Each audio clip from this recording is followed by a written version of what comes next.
eu estava na faculdade de arquitetura, tinha um professor, e ele era ao mesmo tempo o diretor da faculdade, era o professor Oswaldo. E era interessante porque ele fazia uma coisa que a gente ria até da maneira dele, que era quando tinha reunião de professores, ele pedia para a secretária mandar dois telegramas, naquele tempo era telegrama, um para o diretor Oswaldo e um para o professor Oswaldo, que era ele mesmo, né? Então ele recebia os dois telegramas para constar que os dois haviam sido convocados para a reunião. E aí dizem que na reunião era até engraçado, porque uma hora ele falava, agora quem vos fala é o professor Oswaldo. E aí falava, depois ele falava, agora quem vos fala é o diretor Oswaldo. E às vezes eles não concordavam na reunião. Então ele tratava a coisa muito séria ali como sendo duas entidades diferentes, tratando os assuntos da faculdade. E na época todo mundo achava isso meio cômico, até. Ele era uma pessoa muito extravagante. Mas com o tempo eu fui entendendo que isso a gente encontra esse modo de proceder até na Bíblia. Tem um salmo, não me lembro qual é o salmo, onde existe um diálogo entre Deus e o Messias. E aqui vai acontecer também isso, do versículo 1 até o versículo 3, quem está falando aqui é Jeová. E nós sabemos que Jeová é o Senhor Jesus é Jeová. Ele é o Jeová do Antigo Testamento. Mas ele também é o Messias prometido. Porém, como Jeová, ele tem um caráter, como o Messias, ele tem outro caráter. É diferente. E aqui do versículo 1 ao 3, nós vemos Jeová falando, e no versículo 4 é o Messias falando. E daí ele vai dizer a respeito de Jeová, porque esse capítulo de Isaías 50 começa, assim diz Jeová, onde está o libelo de divórcio, a carta de divórcio de vossa mãe, pelo qual eu a repudiei? Ele está falando de Israel aqui, dos judeus, especificamente, e de Israel. Deus se divorciou de Israel. Jeová se divorciou de Israel. Em Jeremias 3, versículo 6, disse mais o Senhor nos dias do rei Josias, viste o que fez a rebelde Israel? Ela foi-se a todo monte alto e debaixo de toda árvore verde, e ali andou prostituindo-se. E eu disse, depois que fez tudo isto, volta para mim. Mas ela não voltou. E viu isto a sua aleivosa irmã Judá. E vi quando, por causa de tudo isto, por ter cometido adultério, a rebelde Israel, a despedi e lhe dei o seu libelo de divórcio, a sua carta de divórcio, que a aleivosa Judá, sua irmã, não temeu, mas foi-se e também ela mesma se prostituiu. E assim que pela fama da sua prostituição contaminou a terra, porque adulterou com a pedra e com o pau. E contudo, nem por isso voltou para mim a sua leivosa irmã Judá com sincero coração, mas falsamente, diz o Senhor. Falsamente. Essa era a relação de Deus com Israel e com Judá. Israel abandonou, e agora Judá também, e se adulterando, né? E Judá indo mais longe, e voltando, mas de forma fingida para Deus, de forma falsa para Deus. E é isso que acontece do versículo 1 ao 3, Jeová dizendo que chamou e não veio ninguém. No versículo 2, por que razão vim eu e ninguém apareceu? Chamei e ninguém respondeu. Tanto se encolheu a minha mão, que já não possa remir, ou não há mais força em mim para livrar? Eis que com a minha repreensão faço secar o mar, torno os rios em deserto, até que cheirem mal os seus peixes, pois não têm água e morrem de sede. Eu visto os céus de negridão, e por-lhe-eis um saco por cobertura. Israel desprezou completamente o seu Deus, como se ele não fosse capaz de libertar aquele povo. dos seus inimigos. Nós sabemos que aqueles estão nas mãos de seus inimigos. E aí então vem o Messias e fala no versículo 4 agora, que é o Senhor, mesmo Senhor, agora no caráter de Messias. O Senhor Jeová me deu uma língua erudita para que eu saiba dizer a seu tempo uma boa palavra ao que está cansado. Que é interessante até o contraste que acontece do primeiro bloco de versículos para o segundo, porque no momento nós vemos Jeová com todo o seu poder, de poder vestir os céus de negridão, de fazer secar o mar, tornar os rios em deserto, e agora nós temos o Messias que vem no seu caráter de manso e humilde, de um servo manso e humilde. Uma língua erudita para que eu saiba dizer a seu tempo uma boa palavra ao que está cansado.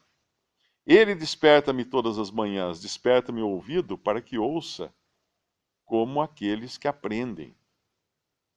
O Senhor tem um lugar que ele fala para os judeus lá no Evangelho, que o que ele dizia não era ele, não eram palavras dele, mas eram palavras que o Pai ensinava para ele.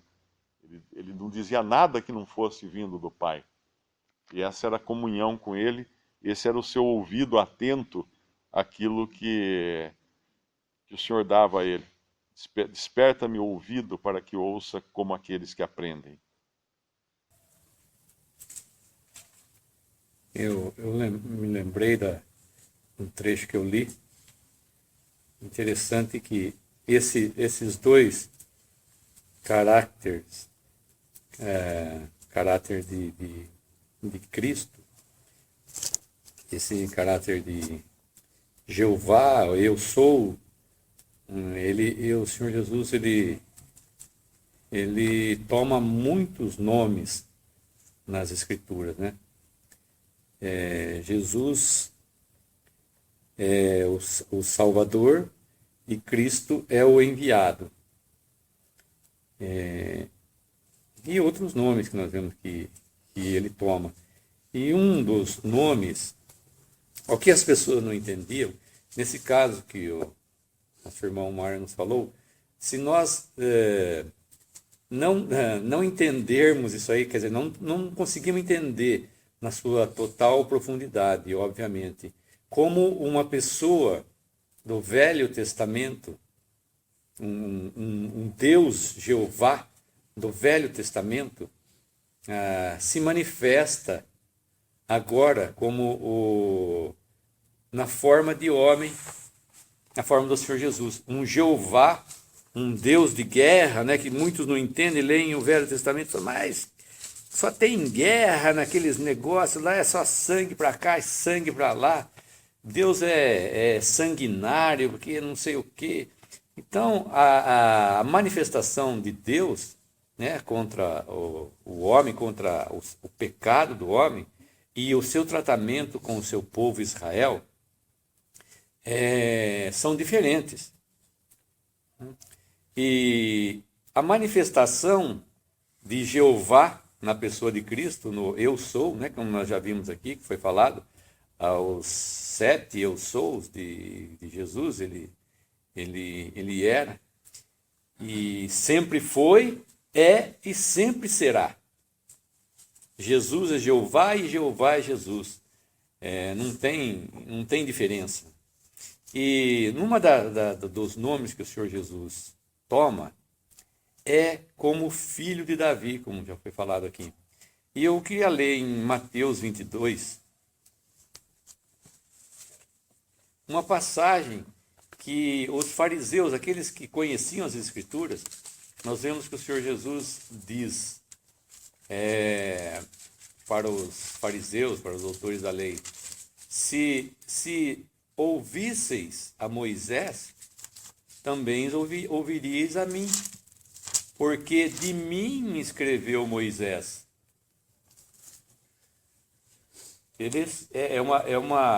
Se nós formos pensar que Moisés escreveu a respeito de Jesus, aquele Jesus que estava conversando com eles ali, aquele homem, falou, como Moisés escreveu de mim? Você é um homem, está aí na nossa frente, E Moisés foi o que escreveu os 5 primeiros livros da Bíblia. Nós vemos quantas figuras tem de Cristo ali. Quantas figuras tem ali. E o que escreveu Moisés? E eles falavam, nós somos discípulos de Moisés, como eles disseram para o cego. Né? Ele era discípulo de Moisés e não entendiam a lei. Eles liam a lei e não entendiam a lei.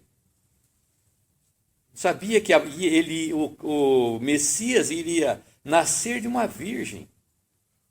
E lá interessante esse trecho em Mateus 22, 42. 41. E estando reunidos os fariseus, interrogou-os Jesus, dizendo: que pensais vós do Cristo? De quem é filho? Eles disseram-lhe: de Davi. Não era mentira. Mas o Senhor Jesus disse para ele assim, disse-lhes ele: como é então que Davi, em espírito, no Salmo 110, né, lhe chama Senhor, dizendo: disse o Senhor ao meu Senhor: assenta-te à minha direita, até que eu ponha os teus inimigos por escabelo de teus pés. Se Davi, pois, lhe chama Senhor, como é seu filho? E ninguém podia responder-lhe uma palavra, nem desde aquele dia ousou mais alguém interrogá-lo. Era uma coisa óbvia. Para nós hoje, graças a Deus, é uma coisa que nós podemos entender. Mas os fariseus, o Senhor Jesus questiona os fariseus: de quem? Né? Que pensais vós de Cristo? De quem é ele o filho? Cristo é o Messias, o enviado, aquele que viria para Israel. E eles disseram: é filho de Davi. Não era mentira, mas o Senhor Jesus disse para eles assim: como que ele é filho de Davi? Se Davi, lá no Salmo 103, ele chama de Senhor. Disse o Senhor ao meu Senhor. Como ele pode ser Senhor e como ele pode ser filho de Davi? É uma coisa que os homens não entendem. Como Deus, ele era Senhor de Davi. E como homem, ele era filho de Davi. Que as pessoas não entendiam. Que ali estava sim o filho de Davi, mas estava também o filho de Deus. Era Deus. Coisa que era difícil para eles entenderem. E como nós lemos agora, Jeová, falando para o Messias, né? E nós podemos, graças a Deus, entender essas coisas. Né? Que não é mais obscuro para nós, graças a Deus. No Novo Testamento diz: verão aquele a quem traspassaram. Quem é aquele a quem traspassaram? Ele é aquele que eles arrancaram a barba. No versículo 6. As minhas costas dou aos que me ferem, as minhas faces aos que me arrancam os cabelos. Esses são os cabelos da face, eu creio. Não escondo a minha face dos que me afrontam e me cospem.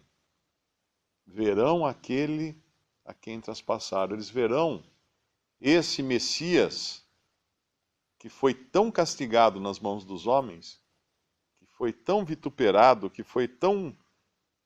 bateram nele com aquela cana, arrancaram sua barba, coroaram de espinho, cuspiram no rosto dele.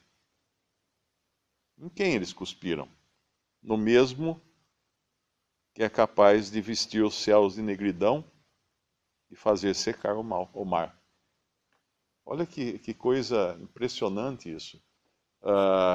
Quando a gente percebe o que os homens conseguiam fazer com o Senhor Jesus, o servo humilde, e quem era ele, com quem eles estavam fazendo isso, a gente vê a distância grande que o Senhor desceu, como fala em Filipenses 2, né? Sendo em forma de Deus, não teve como usurpação, Filipenses 2, não teve como usurpação o ser igual a Deus, mas assumiu a forma de servo. Aí a gente vê a distância que ele desceu para vir salvar. quando o homem rejeitou, quando os judeus rejeitaram a Cristo, a Jeová, melhor dizendo, Deus envia então o seu Cristo, o seu Messias, na condição mais humilde e mais fraca possível. Como ovelha muda, ele vai ao matadouro, como vai falar mais para frente, o mesmo Isaías, no capítulo 53. Aqui é ele, é o Senhor Jesus, aqui nas mãos dos homens. No capítulo 53, é o Senhor Jesus nas mãos de Deus. É o sacrifício dele nas horas de trevas. E aqui é o que os homens fazem com ele. E ele estava determinado lá em Lucas capítulo 9, versículo 53. Algumas pessoas acham que o Senhor Jesus vacilou na última hora, ele não estava disposto a ir até a cruz. Em Lucas capítulo 9, versículo 53, na realidade ele sofreu muito com a perspectiva da cruz, isso sim. Ele sofreu ele aterrorizado, porque ele ia ser feito pecado naquela cruz. Aquele que nunca teve qualquer coisa a ver com pecado, seria feito pecado na cruz, entraria em trevas, perderia a comunhão ali, naquelas 3 horas de trevas, comunhão com Deus, sofreria um juízo que é praticamente ir ser lançado no lago de fogo, uma eternidade em 3 horas. E lá em Lucas capítulo 9, versículo 53, versículo 52, e mandou mensageiros, um pouco antes, versículo 51, Lucas 9, 51. E aconteceu que, completando-se os dias para a sua assunção, ou a sua subida aos céus, manifestou o firme propósito de ir a Jerusalém e mandou mensageiros diante da sua face, e indo eles, entraram numa aldeia de samaritanos para lhe prepararem pousada. Mas não o receberam, porque o seu aspecto era como de quem ia a Jerusalém. O seu rosto estava determinado. Eu imagino isso aqui mais ou menos como uma pessoa olhando numa direção e qualquer coisa que você faça para chamar a atenção dessa pessoa, olha aqui, olha aqui, ó. Não olha lá, ela não tira o seu olhar fixo daquela direção e nenhum músculo da sua face se move. É a pessoa determinada, uma pessoa que colocou uma coisa no coração, ela vai até o fim agora. E nada tira dela isso. Manifestou o firme propósito de ir a Jerusalém, no versículo 51, e no versículo 53, o seu aspecto era como de quem ia a Jerusalém. Ou seja, nada ia fazê-lo mudar de ideia. E é o que está no nosso capítulo 50 de Isaías, no versículo 7. Porque o Senhor Jeová me ajuda, pelo que me não confundo. Ou seja, não tem nenhuma nuvem de dúvida, de hesitação.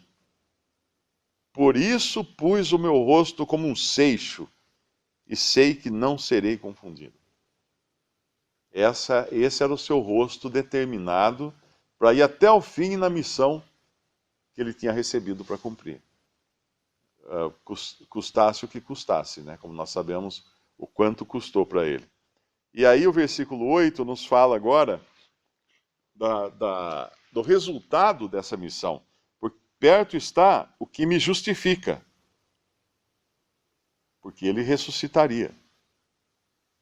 Deus iria considerar o seu sacrifício suficiente e Cristo seria tirado da morte. Ele seria justificado naquilo que ele cumpriu. E agora ele leva o assunto mais adiante, né? E pergunta: quem contenderá comigo? Compareçamos juntamente. Quem é meu adversário? Chegue-se para mim. Pronto, não tinha ninguém. Enquanto ele estava